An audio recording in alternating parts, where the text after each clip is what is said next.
people always ask, how do you hit the low nipper? And I always tell folks, like, you just got to watch good players that know how to hit it do it. This is like a hard thing to teach, and I bet, Tom, you learned how to do this just by figuring it out on your own. Yeah, no one's ever taught me this, and it's really hard for me to tell somebody, but just kind of the gist of it. I stand a smidge farther away from it to help shallow me out with a little weight, probably 65, 35. More weight on that front side with my hands a little bit back. That's the area I think that most folks don't do, right? Is I think folks, they may know they're trying to shallow it. Most of them don't make the setup adjustments, especially getting a little further away, and especially putting the handle back, the grip back.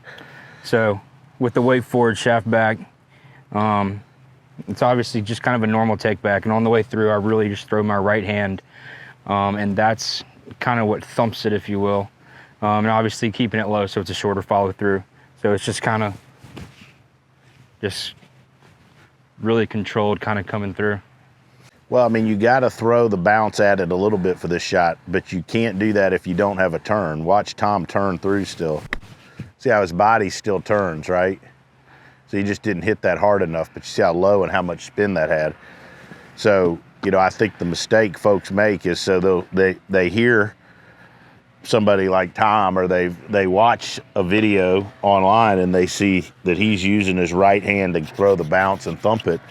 But like, if you don't have your motion and your weight going towards the target like Tom does all the time, then you know you're gonna hit a worse shot. Yeah, right? and this kind of gets a little confusing.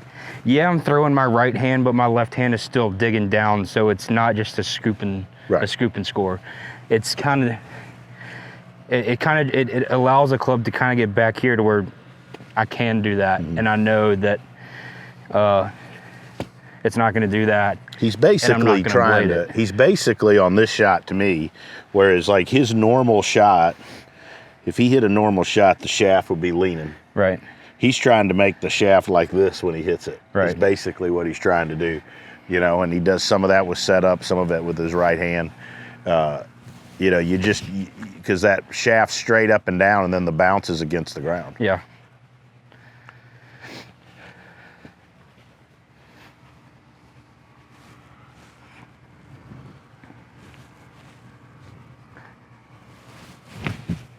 So watch how much spin this is.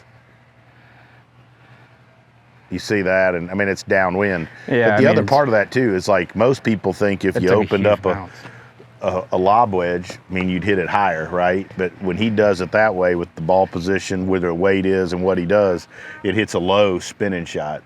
A consistent trajectory with consistent spin. So it's really good. I mean, obviously that shot it landed with the grass running away, so it took a big hop, but all things equal, it's easier for me to control spin trajectory, landing point, and where I want it to finish up.